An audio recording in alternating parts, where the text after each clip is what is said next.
Good day here today. Try now. So, try now. Neil's pressed a couple more buttons. So, can you hear me now? Oh, well, let's have a go. I've just put it out there to the world. If they can hear Simon speak now. I'm sure Richard Sue will be on to me. Is there anything happening now? Oh, it's funny, Mark Atherton. Yes, we hear you. Oh, and Mark Atherton was just whether or not. Oh God, just. Oh, I need a drink, and what is they going to fix that today? It's better, but there's an echo. So, are we streaming live and we've got microphones, have we? Yes. We're streaming live. There's that wonderful voice, Mark Atherton. It's just, he's a happy man now. I feel sorry for you sad people. No worries. Well, here we go. We are at episode 8. And I will confirm that because I did read it on the YouTube title that yes, we are at 8 because we were having a bit of a discussion as to whether or not it was 9 or 8. Yeah, Jess thought it was 9. I reckon it was 8. We were going to go 8.5 just for some fun of it. So welcome back to the show. As I was talking earlier on when there was no mic, it's all Jess's sister Hannah's fault. And then 50% John Dundon's fault because he proposed to her and she said yes, and they took 75% of my work team away, and so we've been offline for 2 weeks, and clearly we're out of practice on getting everything up and going. Neil has knocked it all together very quickly, so we'll see how we go. So a big shout out to everyone out there. The troll season has kicked off. We've kicked it off with the Osset Challenge. The AJS Club did a fantastic job with the first of the Osset series for the kids. Fantastic event for kids only, and they just had a ball. Right? Absolute ball. And you said there was a good turnout. Oh, great turnout. We had a little under 20 odd kids running them up. Oh, that's fantastic. And it was pretty awesome. And the kids just had a ball. They love it. It's really good stuff.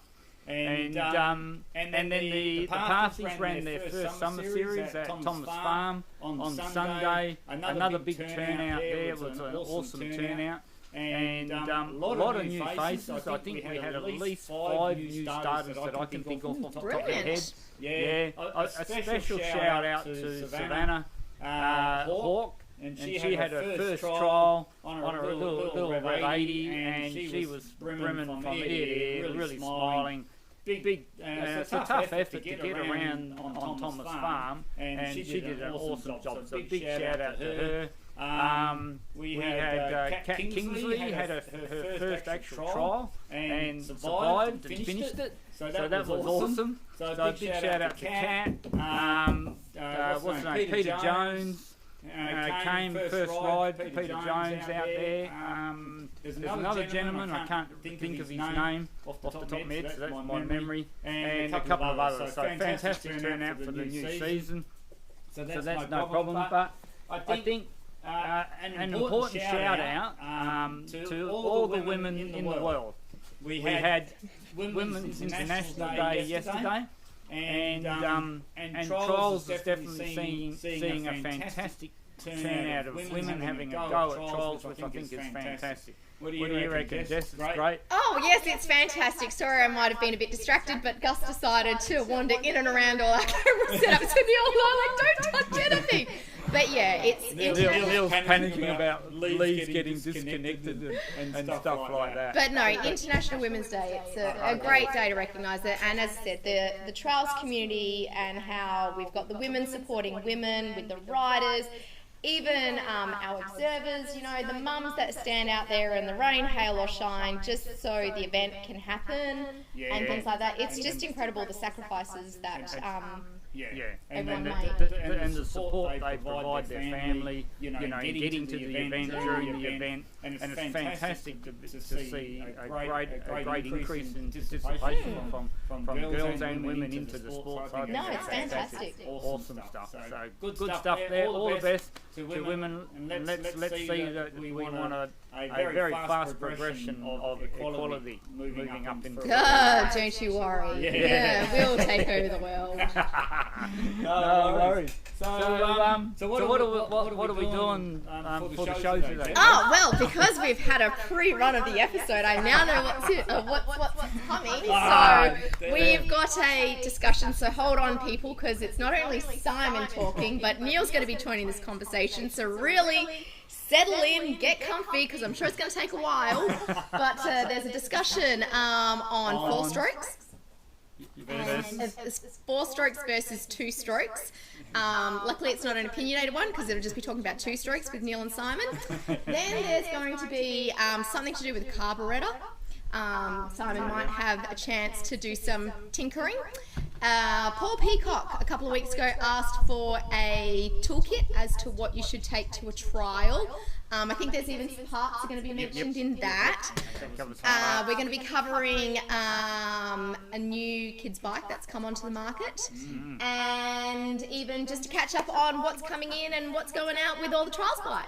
That's it, mate. Oh, well, that's it. The show is now wrapped up. You guys can all go back to work.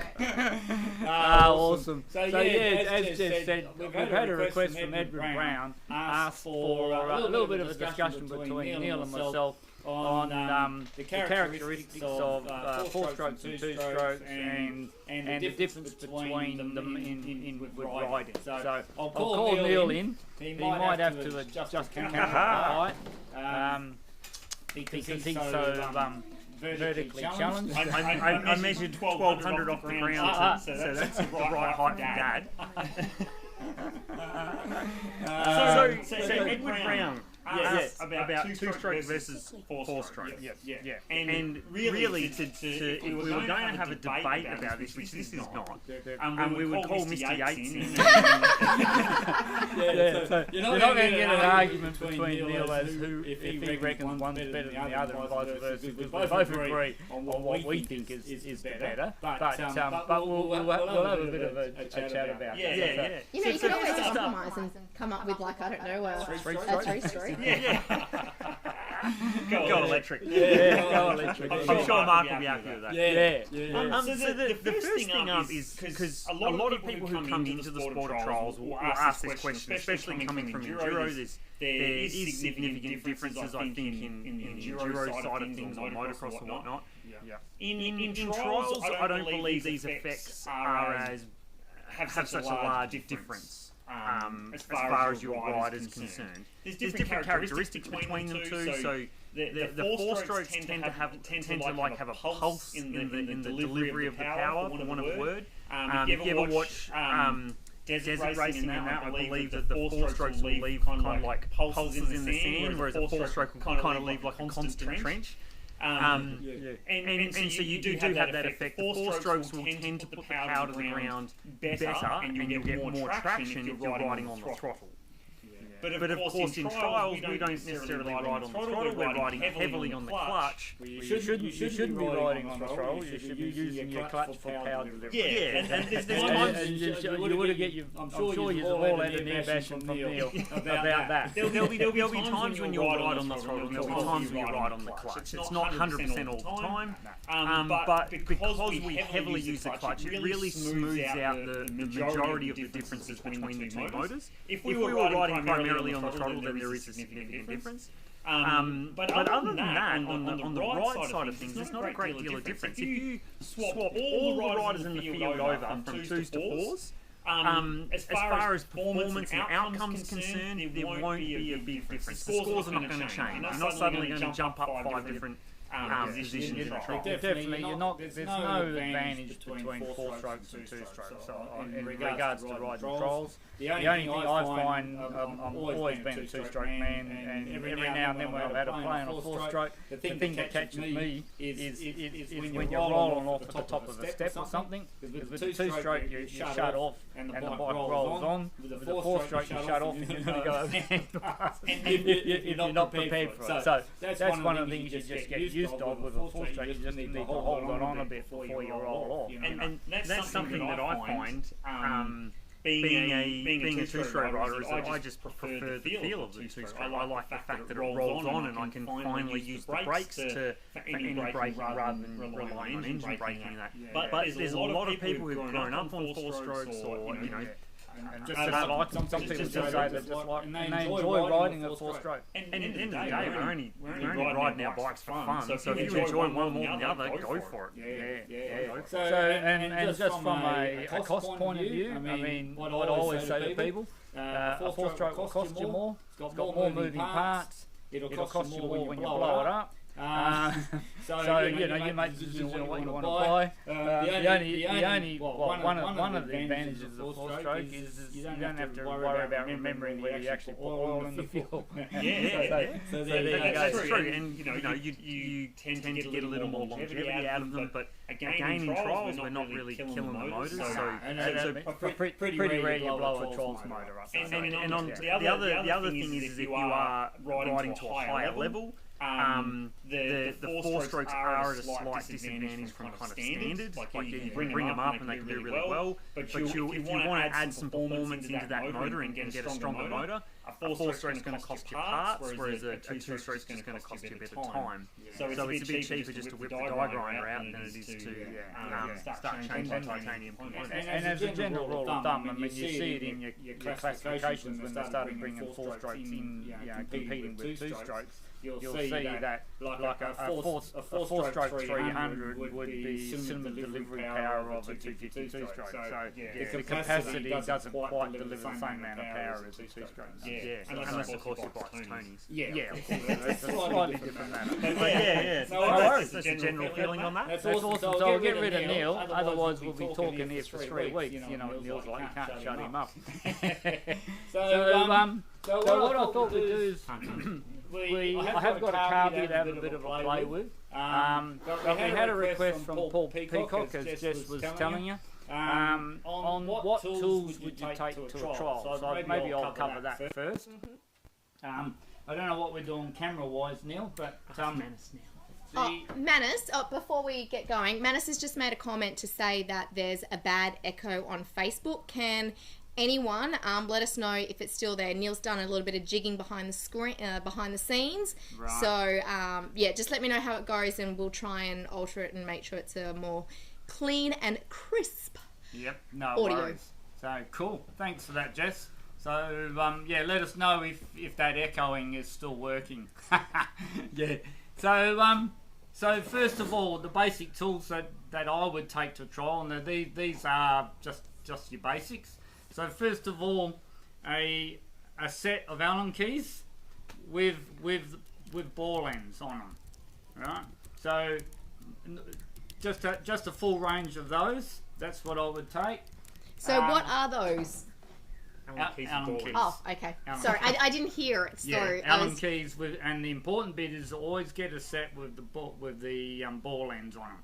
Is there a particular brand that's better for people to buy or anything like that? I mean, you can get Fancy Nancy, but if just for basic tools, you just go for whatever brand you want to go to. But that's what you want, a set of Allen keys. Is there a particular size? Do you have to take every size, or is there a particular size that's more... So basically, you want to go from, let me see, 2 mil is generally your smallest you'll need, through to 10 mil. Now the exception to that is 12 mil Allen key if you own a gas and you want to take the front axle out. Neil, you'll have to remember you'll now need a 12 mil Allen key. So the other thing is on the big bikes you'll never use 2 and 2.5 mil. Other than for the kids' levers and adjustments. Yeah. But as a general rule of thumb, just a good range of Allen keys. A range of ring spanners. What sizes, Jess? Oh, you want to get them from the smallest to the largest. So 6 mil through to 19 mil is ideal. So you want a set of ring spanners.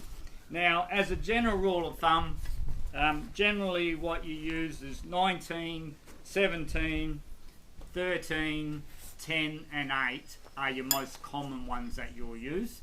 Now you will use an 11 once in a blue moon, and that's generally the sizes you use, but you might as well just go get yourself a set of them, and that way you've got them all, you know.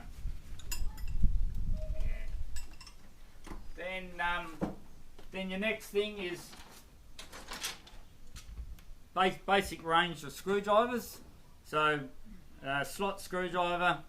Is that a flat head? Sorry? Is that a flat head? Slot. Slot. I call it a slot.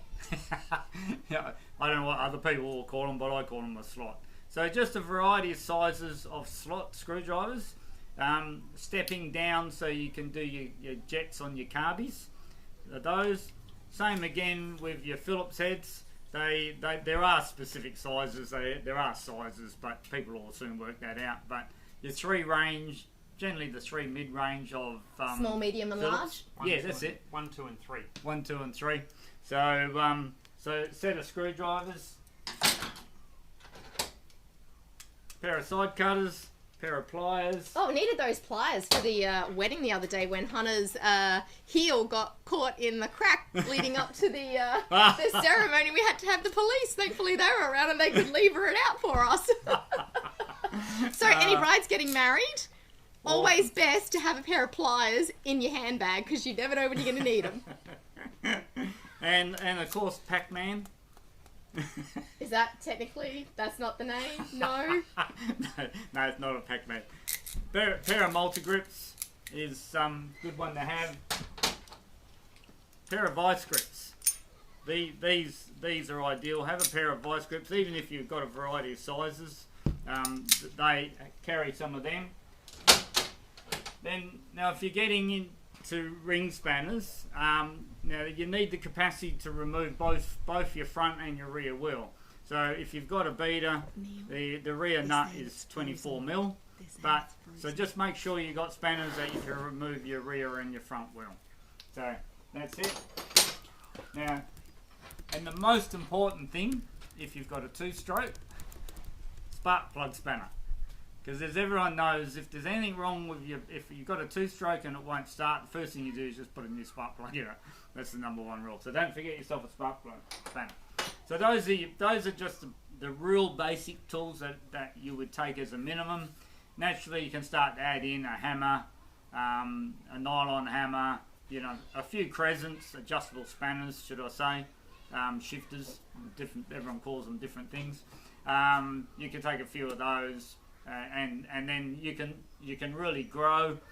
One of the sets of tools I really like taking, and that is and this is when you're starting to get excited now, is a 3/8 drive and a 1/4 inch drive socket set, and that they are just meant to have. So if you want to add that in as well. Do we need rattle guns? Well, yeah, then you get excited. I mean, we always take a rattle gun. And things like that for keyways, but you're starting to get extreme. If you get into that level, you just come to the beta van. Yeah, come to the Motor Dynamics van. Now, there's an exception. There's an exception to every rule, as people know. And so the exception is some people should not take any tools to a trial at all. Namely, Robin Ferguson. Right? So just stick to painting, Robin, and don't take any tools to trials, okay? So there you go. Paul, that's your tools, mate. So I'm going to come and inspect your tool chest at the next trial to make sure. Oh, a tool chest. Yeah, to see what you've got. Now, parts. What parts would you take to a trial, Jeff? I don't know.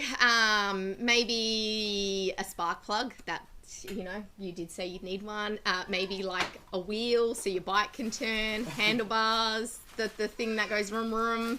Motor would come in handy. Right. Spark plug. You were smack on. #1 rule, take yourself a spark plug to the trial. Okay? What else would you take? Levers. No, she's starting to think now. Levers. So, brake and clutch levers. So have one of each in your pack. What else are we going to take, Jess? So I'm just looking at the bike here. If you've got levers, I don't know. I'm sure there's a couple of thingamabobbities and whatchamacallits that you'll need. You're pretty well on the money. Levers. The peg things. So we're still really with levers. I mean, your rear brake lever or your rear brake pedal. People refer them as pedals. Mm-hmm. So have a rear brake pedal with you and have a gear lever with you. Now, the trick is a lot of you know we carry, 99% of parts in a trial anyway, right? But my advice is to have one of each of these items in your toolkit. If you break it at a trial, you know where it is, you can quickly change it, then come and see us at lunchtime or at the end of the trial, and you can replace it and replenish your kit. Yep. Right? That way, you're not going to miss the ride. And this is what it's all about, is make sure you don't everything miss out you on a need to keep you riding. Yeah, definitely. So that's the way to go. And the other important thing to air filter. Bring yourself an air filter along. Have a spare air filter. And the reason for that is, Robin Ferguson will know about this. Now, who else? I think Andreas. Unfortunately, Andreas, I got a little whisper in my ear that you drowned your bike at the AJS night trial. I don't think a drowning would really constitute with how far that bike went under the water. It was a Titanic, was it? More like the Poseidon. So I heard a little whisper. So I don't think there's not too many people that have ridden trials who haven't sunk their bike at some point in time. So the best thing to do once you drowned your bike is you've got to turn the thing upside down, get the spark plug out, pump all the water out of it, and if you've got another air filter, you can just chuck straight in and not have to dry the old one out. And should you have it all pre-prepared? Yeah, you should pre-oiled, in a nice plastic bag so it stays in good condition, and you're ready to go. Right. So those are your real basics that I'd suggest that you take to a trial. And Richard and Sue have also suggested zip ties and gaffer tape. Now, I'm assuming the gaffer tape is just to put on Simon's mouth. just putting it out there. Yeah. No, absolutely. Those are great tips. Definitely sticky gaffer tape, duct tape, people call it, and electrical wire ties. With those two components, you can hold the whole bike together, no problems at all. And what's the name? Mr. Frank Walling will vouch for that. Oh, no. His latest component for keeping things together, isn't it using section tape, I hear? Oh, was it section? Something you had to thread it through and tie it on, and then had to have the leg wedged in close to make sure it didn't fall off, whatever the falling off part was. Because he did his lack of maintenance and didn't check all his nuts and bolts. And he nearly lost his muffler off the back. So there you go. So we're going to have a quick crack at servicing the Carby. Now, this one here is a Keen. It's called a PWK 28. I should have remembered that number from all my data entry. You should have remembered that, Jess. And pretty well every trials bike has a Keen these days. The older bikes, you'll have a Dell'Orto or a Mikuni. But I was going to say, pretty much from everything I entered of all 2021 models, it was a Keen. It was all Keen. I just didn't even have to change it. Now, the first thing you want to do when you pop your Carby out, now this is just a quick pre-event service and check of your Carby. First thing you want to do is just drop the bowl nut out. I think that should be a 17. If I remember rightly. Yep. Now, the reason we do that is so that we can spill fuel everywhere. Simon's waters have just broken. Right? And normally I would do that over the bench and over some rag. But the whole point of it... Don't know if we'll get it, we'll try. How you going there, Neil? Yeah. Don't pull around the side too much. Yeah, come a bit closer. Down here, I think. Is that ring? He's going to focus. There we go. So is there any water in there? Just take it away a little bit. There is. There's down. Oh, sorry, down. How's that? Is there water in there? Doesn't look like any water in it to me. How can you tell if there's water in it, just out of curiosity? It'll be like a bubble in there. Ah, okay. Yeah, you'll see. Oh, we can do it right now if you want. Yeah, here I've got. Here's some we prepared earlier. Just so people can. Yeah, you can. Oh, you can't. You won't pick it up on the camera. Yeah, you're probably not going to pick that up on the camera. He's put probably a touch more than what you'd ever have in there. Can you pick it up on a photo? Nah, you wouldn't. Okay. You wouldn't pick Well, it we'll up. try and do something so we can show people later. Yeah, but the point of checking that is that you'll know whether you've had water in your carby or not, and you'll see it sitting in the bottom there, and you'll see it. It'll be just like a little bubble sitting in there, right? Now, the reason why I do that is because when you're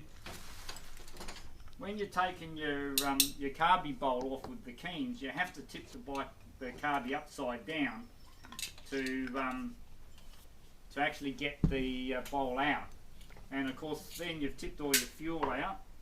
Put all my parts in my trusty tray so I don't lose them.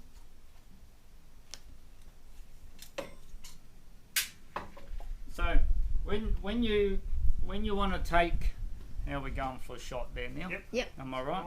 So when you're taking your bowl off with the keens, you need to have the carby straight upside down, and then just pull it out on a little bit of an angle, and it'll just work its way out like such.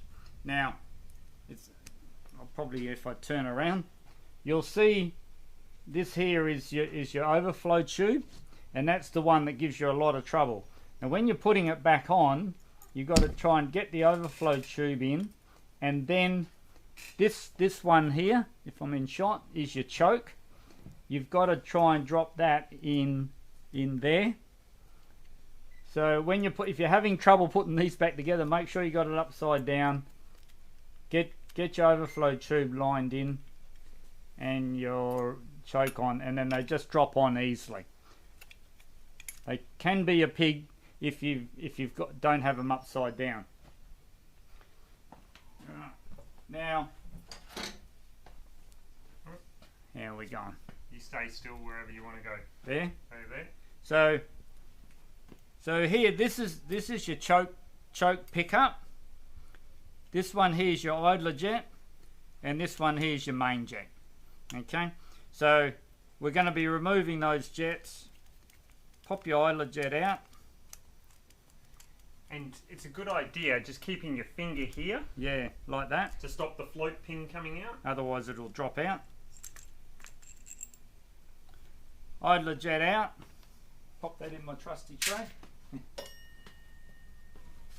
Now your main jet sits in what they call, and now some people call it a needle jet. Some people call it an atomizer. So we'll take that out, and I'll show you something as well. So there's your main jet and your what people will call a needle jet or an atomizer, and your main jet is actually screwed into that. Put the carby down there. So it's a 10mm and a 6mm.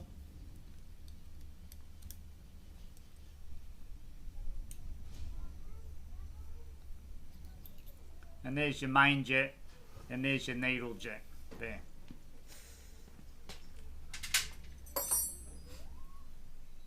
Like Neil was saying, if you don't keep your finger on that, the pin will come out, and off comes your float, and of course you've got your needle there, and the needle seat in there.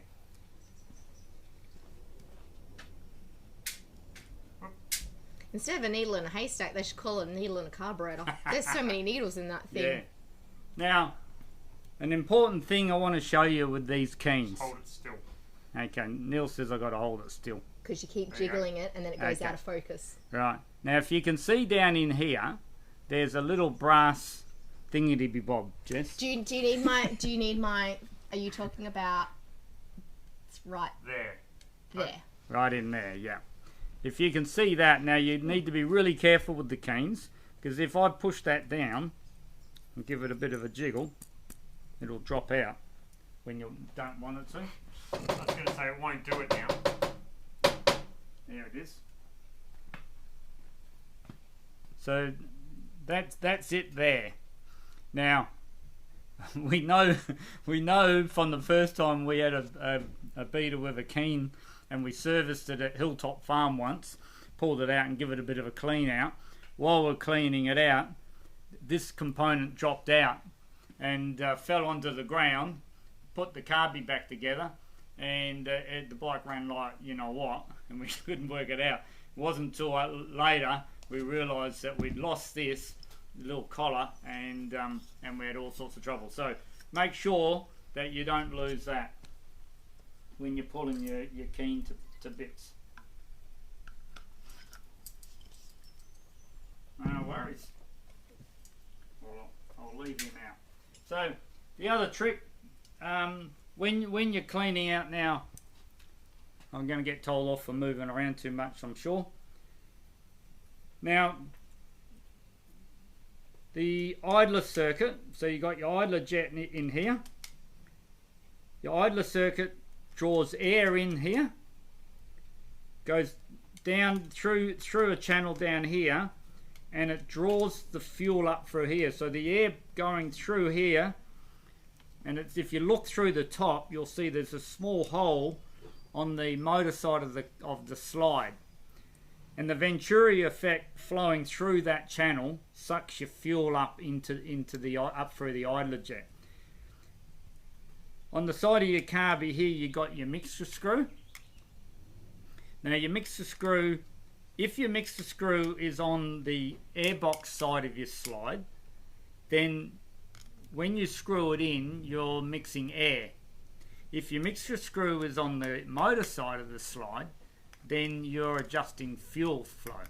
So a lot of people will get a bit confused about the mixture settings on their carbies depending on where your mixture is, where your mixture screw is. So if your mixture screw, as I said, is on the air side, the airbox side of your slide, then as you're screwing it in, you're reducing the air, which if you reduce the air, it's going to make it richer.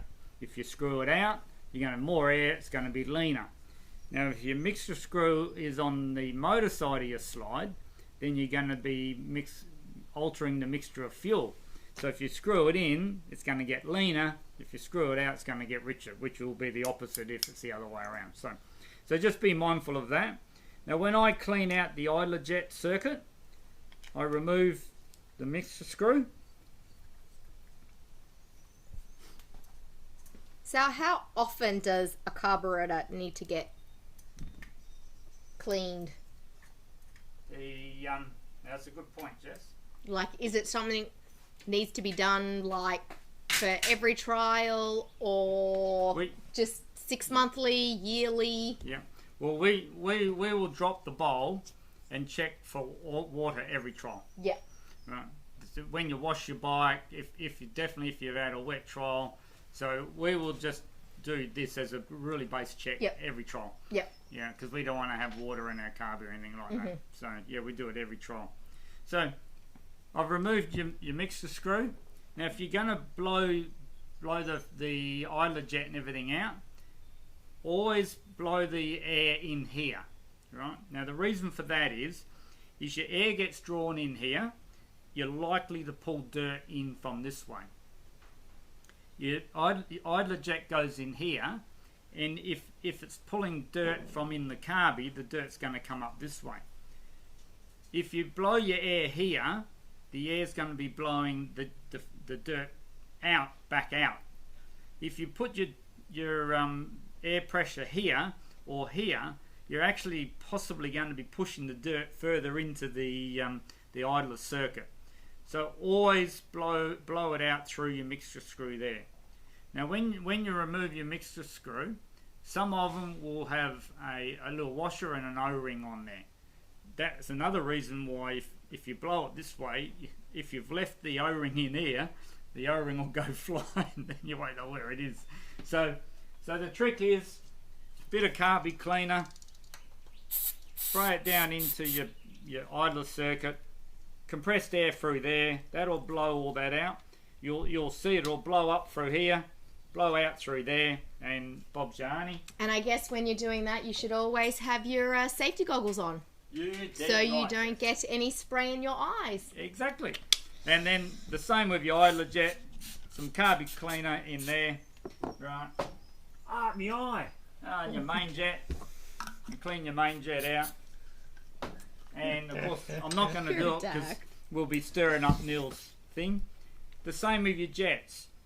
Your fuel gets sucked in this way. So if you're going to be blowing the jets out for compressed air, blow it the opposite way. Always go the opposite way. Okay. Same with your idler jet that way. And of course with your carby, where your mixer screw goes in, blow it that way. Okay. See, we can add in the sound effects to make it look like it's Yep. And doing it properly. And it doesn't hurt while you've got the needle and seat off. Just pop your fuel line back on, turn the tap on for a second, and just flush the line out, Bob's your auntie. And of course, put a inline fuel filter on your line. Save you a lot of trouble, particularly if you've got TY175s. They've got 30, 40, 50 years worth of rust in the fuel tank. Okay, so pop it all back together and away you go. So that's just a real basic service of your carbies. Okay, happy with that, Jack? Yes, yes, I tried. I really tried very hard to listen to that and take it all in, but it was... Because I think we'll have to get you to do a service on the carby, Jess. Well, all I know is just make sure you look for those little brassy things, that none of those brassy things fall out. Like it had to pour Manus Stockdale there, and he said it was very frustrating that he couldn't actually work out why his bike wasn't riding starting. Yeah, Manus, you're not alone. There's another gentleman who I won't name, but seeing you've named yourself, there's another gentleman did exactly the same. In actual fact, I had a gentleman that actually didn't lose it. Well, did he lose it? And then I sent him down a new one, and he put it in upside down. Oh no! And he reckoned the main jet was loose. And I go, oh, main jet can't be loose. Anyway, he put it in upside down. But anyway, that's another story. No worries. That's another Carburettor day. Yeah. So what news have we got? News. Well, it's a warm sunny day today. Yeah. Autumn's struck, trail season's on, and for all of you little kids out there that want to upgrade your bike to a 20-inch, we have something pretty spectacular sitting off to my left and off to my right, and that it's not Simon, so don't get excited, people. Thanks, Jess. You're so kind. No. We have the 1E because I forgot all the letters and I should have remembered this. A little bit because it's completely overexposed with the sunlight. Is it? Right. Yeah. How are we going? That way? Yeah, something like that. How's that? It's looking a bit better. So this is the TRS Kids 20-inch electric bike. Which looks better than it does in this camera shot because there's so much sunlight. It's a bit overexposed. Yeah. So it's a sweet little machine. I'm telling you now, I've only just unboxed this morning, and it is phenomenal. Yeah. It's incredible. It's just the attention to detail. I virtually, as I say, literally just unboxed it this morning, so I haven't had a really good goosey gander at it. But what I've seen so far is just insane, right? So it's got a linkage suspension, incredible there, easy to get at adjusting the your compression and dampening, the access to your rear shock. It's just simply a couple of bolts, and off comes the back. It's just spectacular. It's got it's clean. It's clean lines. It's the interesting thing with the TRS is that the motor is actually mounted in the frame. Right? Compared to the Ossets, the motor is in the swinging arm. So guys that get really technical about suspension and everything will understand what they talk about as unsprung weight. So the trick is to have the least amount of weight that is not sprung, i.e. anything on your swinging arm and anything on your lower forks is all unsprung weight. anything above your suspension, of course, is sprung weight. So that is one of the biggest major features with the TRS. Linked suspension, as I said. The controls are really easy to get at. Actually, as a parent, I would say it's pretty awesome that those controls are underneath the bike, so little hands can't get to them really technically from up above like you can on an Osset. The only thing is those little tackers, they learn quick. They do, but... So it, I am extremely impressed with this little bike. On-off switch, really easy to get at. It's absolutely magnificent. There's going to be some very happy little kids.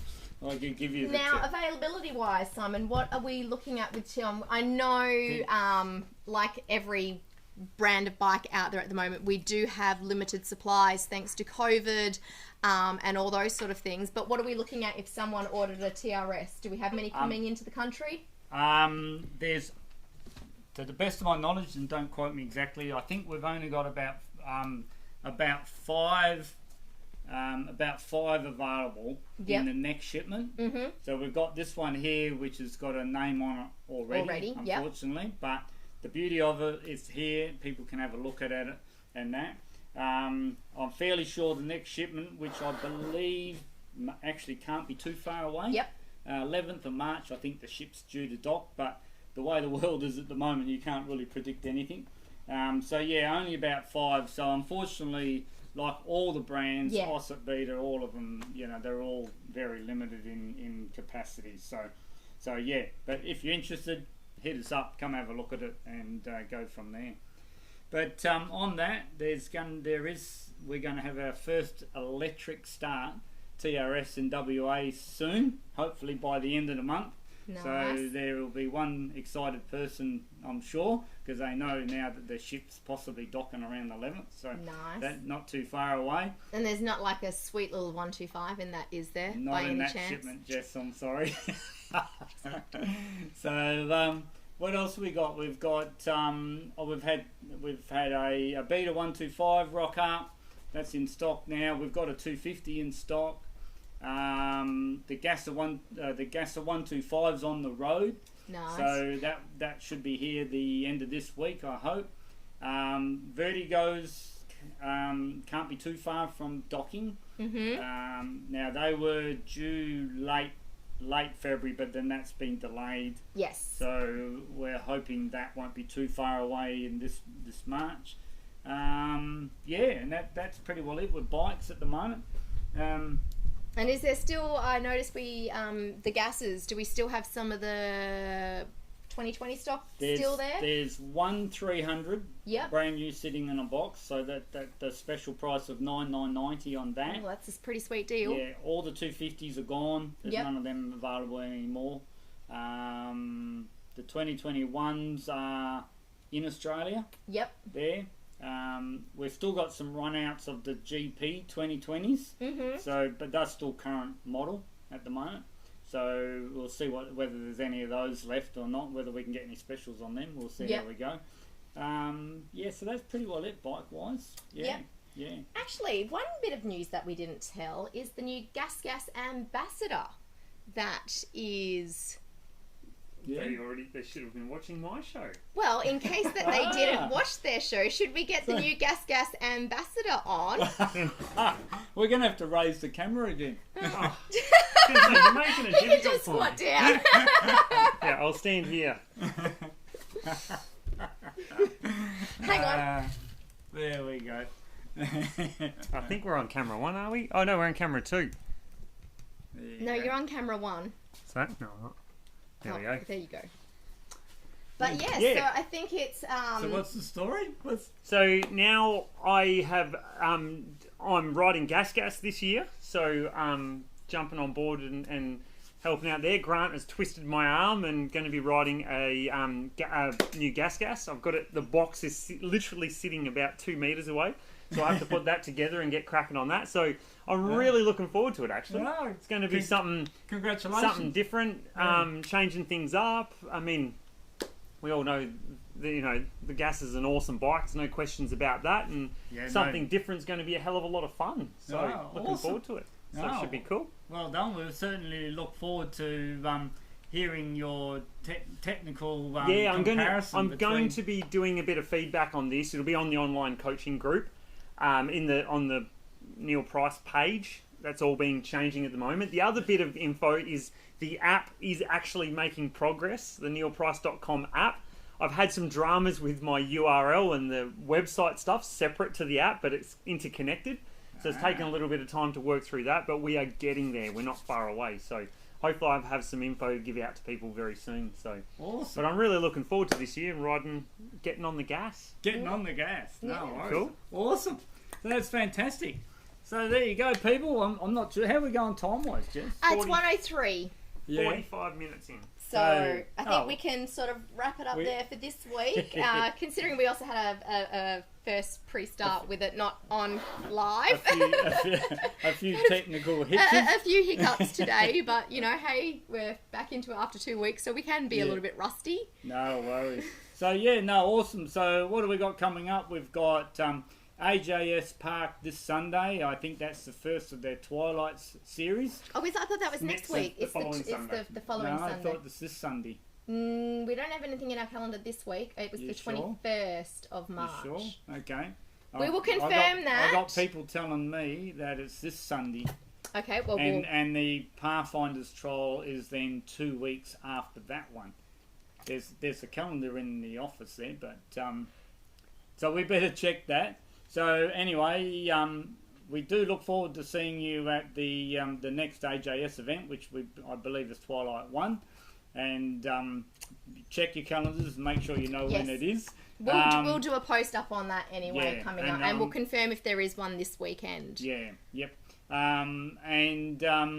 We got the Pathfinders one, which will be Summer Series 2 at Thomas Farm, and that. So we really look forward to seeing you there. And then next minute, it's Christmas. And there's Christmas, yeah. So, we'll just wrap up the series. No worries. So that's great. Well, that's it from me. And that's it from me? Yep, sorry. The next show, we'll be doing pre-event bike checks. So we'll be running on that. So and guess what? We'll be episode 9 next week. It will be. Good on you. So I'm on the money, Jeff. I'm on the money. Okay. Cool. Rich and Sue just put it up that it is the AJ on the 14th. So unusual. I've missed that one in our calendar. Yep. So I'll double check that. And that's at AJS Park? So let me check. So that's twice I've been right today. Is that right, Jess? I'm not sure. Awesome. Thanks for that, Richard and Sue. So yeah, people, I don't think I can make this Sunday, so I haven't. Neil and Jess didn't know it was on. No. But I was going to put the acid on them to be at that one. I'll be there. So Neil confirms he's going to be there at AJS Park on Sunday. So we all look forward to seeing you all around, and you take care, look after yourself. So it's goodbye from me. Goodbye from me. And it's goodbye from her. So see you later. Hope you enjoyed the show. Take care, look after yourselves. Ciao. Ciao.